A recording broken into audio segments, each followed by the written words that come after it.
নাম বাদ দেবেন যারা জেনুইন ভোটারদের, আমি তাদের বলছি দয়া করে মানুষকে হ্যারাস করবেন না। আর এখানে এনআরসি আমি বেঁচে থাকতে করতে দেব না, এখানে ডিটেনশন ক্যাম্প আমি করতে দেব না। মমতা বন্দ্যোপাধ্যায় বলছেন না কারোর নাম কাটা যাবে না।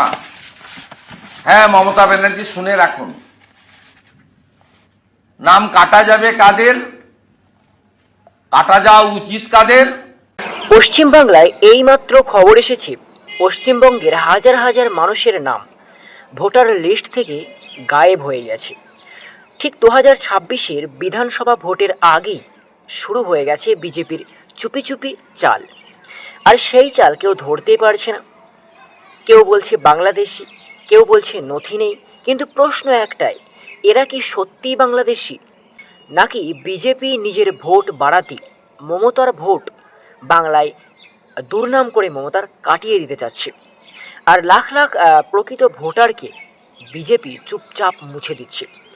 ঠিক শুভেন্দু অধিকারী তিনি কিন্তু সোশ্যাল মিডিয়ায় এসে অনেক জায়গায় তিনি বলেছেন এনআরসি হবেই পশ্চিমবাংলায়, আর মমতা হাঁকার দিয়ে তার উত্তরে বলেছেন আমি থাকতে পশ্চিমবাংলায় এনআরসি হতে দেব না। এই দুই নেতার লড়াই কে জিতবে, শুভেন্দু নাকি মমতা? আগে শুনে নাও দুই নেতার আগুন ঝরানো বক্তব্য, তারপরে ঠিক করো সত্যি কার পক্ষে তুমি আছো। প্রথমে শুনুন মমতা বন্দ্যোপাধ্যায়ের সেই আগুন ঝরানো বক্তব্য। নাম বাদ দেবেন যারা জেনুইন ভোটারদের, আমি তাদের বলছি দয়া করে মানুষকে হ্যারাস করবেন না। আর এখানে এনআরসি আমি বেঁচে থাকতে করতে দেব না, এখানে ডিটেনশন ক্যাম্প আমি করতে দেব না।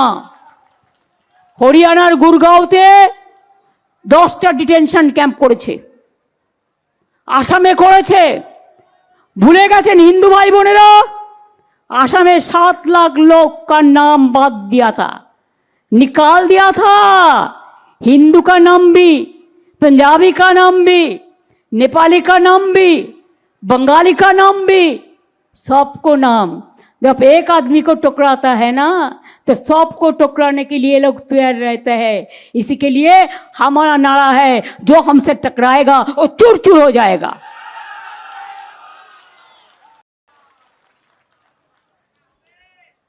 যাবে নাকি সর্বধর্ম সমন্বয়ের লোকেরা একটু বাড়ি বাড়ি সার্ভে করতে আপনাদের সাথে? একটু দেখবেন, দেখতে চান?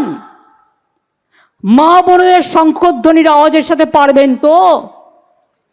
মা বোনেরা বাইরেও কাজ করে, ঘরেও কাজ করে, আবার হাতা খুন্তি দিয়ে রান্নাও করে। কি বন্ধু, হবে নাকি একটা খেলা? হবে নাকি? শুধু মা বোনদের বলছি, আর কাউকে দরকার নেই। ধামসা মাদল, ছৌ, হরিনাম, ওদিকে ঢোল, ওদিকে শঙ্খ, ওদিকে উলুধ্বনি। চিন্তা নেই, বন্দুকগুলি নিয়ে যাব না আপনাদের মতো, বন্দুকগুলি নয়, শঙ্খধ্বনি। আর যারা বলছেন নাম বাদ দেব, ভোটারদের রাখবো না, যেন মনে হচ্ছে দেশটা ওদের জমিদারি। আমি বলি জমিদারি মানুষের, তোমাদের নয়।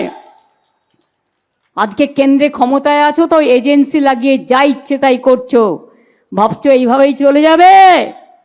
অন্যদের বদনাম করে নিজেরা টাকা কামাচ্ছ আর অন্যদের চোর বলছো।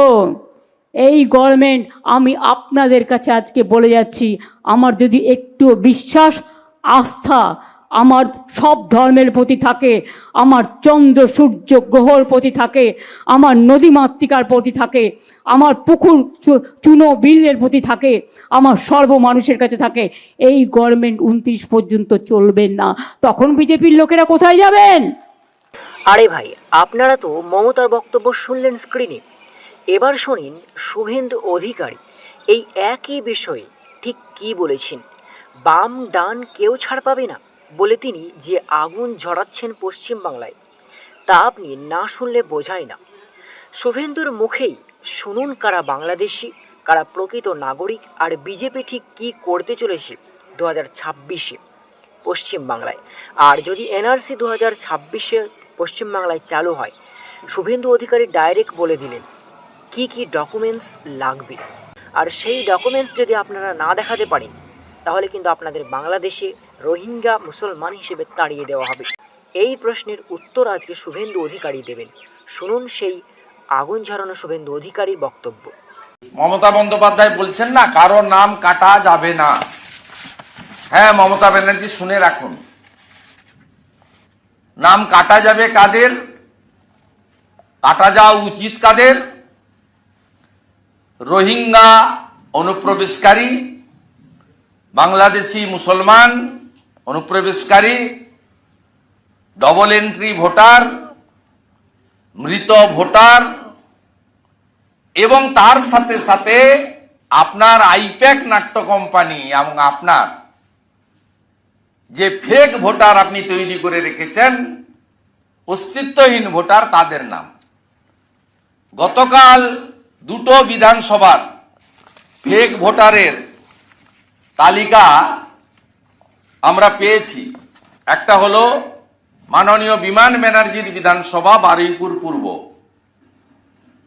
137 এসি। এটা আমি দিয়ে দিলেই ভালো, আপনার কার্ড নম্বর গুলো আছে। এইটা দেখুন, এটা হচ্ছে ফেক ভোটার, অস্তিত্বহীন। মমতা ব্যানার্জি এদেরকে রাখতে চায়, ইলেকশন কমিশন এদের কাটতে চায়, বিজেপি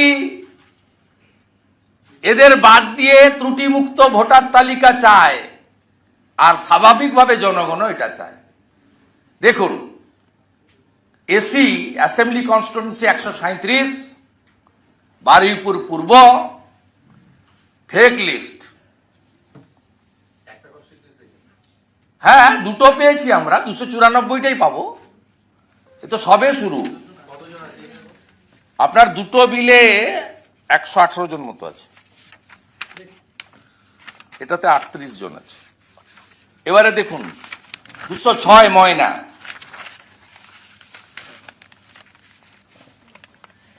এটা আপনাদের দিয়ে দিচ্ছি, আমরা জেরক্স করে দিই। 206 ময়না। এবং আশ্চর্য হয়ে যাবেন, ওটা ভারতবর্ষে ইলেকশন কমিশনের গাইডলাইন আছে, এসডিও ছাড়া কেউ ইআরও হতে পারবেন না। এই দুটোতেই ইআরও হচ্ছে DMDC, promotee WBCS. The chief secretary completely violating the norms and direction sent from the ECI, Election Commission of India. দুটোতেই ডিএমডিসি, দে আর প্রমোটি ডাব্লিউবিসিএস। তারা অ্যাডমিট করেছে যে আমি ছুটিতে ছিলাম, ওসি ইলেকশন তুলে দিয়েছে। এবং আমার কাছে খবর আছে, আমি দাবিও করছি, এই দুজন ইআরও কে সাসপেন্ড করা হোক, ওদের নামে এফআইআর করা হোক। সাসপেন্ডেড রেকমেন্ডেশন খুব সম্ভবত চিফ সেক্রেটারির কাছে গেছে, সোফার মাই নলেজ। সোর্স তো আমি বলবো না।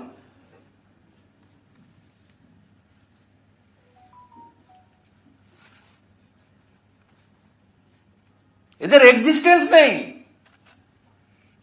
কৃষ্ণমন্ডলকে নিয়ে যতই চিৎকার করুন, নাম কাটতে দেব না, এদের নাম থাকতে দেব না। আপনাকে পরিষ্কার বলছি, বিজেপি আমরা, we are the only opposition in Bengal. আমরা বিটিম সিটিম নই। এই করে আপনি ভোটে জিতেছেন, মানুষ আপনাকে ভোট দেয়নি। 11 সালে দিয়েছিল, তারপর থেকে মানুষ আপনাকে ভোট দেয়নি।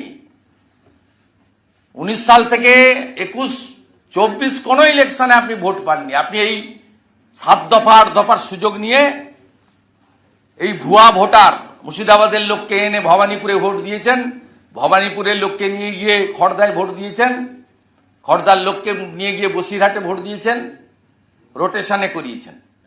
সংখ্যা টংখ্যা সবটাই তো ইলেকশন কমিশন ফাইনালি করবে। এসআইআর কখন করবে, কিভাবে করবে তারা। কিন্তু আপনাকে বলি, এই ইন্টেন্সিভ রিভিশন এটা তো নট নিউ। লাস্ট 2002 সালে পশ্চিমবঙ্গে হয়েছিল, যার তালিকা 2004 সালে বেরিয়েছিল। তাতে পশ্চিমবঙ্গে 26 লক্ষ নাম বাদ গেছিল।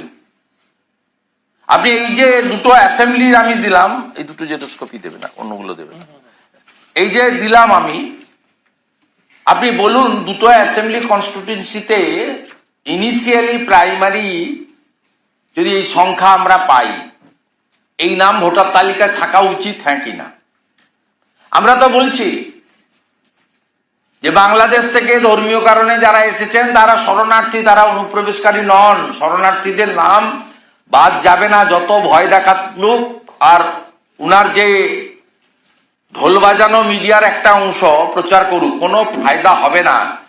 নাম বাদ যাবে কাদের? রোহিঙ্গাদের, বাংলাদেশি মুসলমান অনুপ্রবেশকারী, মৃত, ডুপ্লিকেট এন্ট্রি এবং ফেক, যার তালিকা বারুইপুর পূর্ব এবং ময়না আজকে এখানে আমি প্রকাশিত করলাম।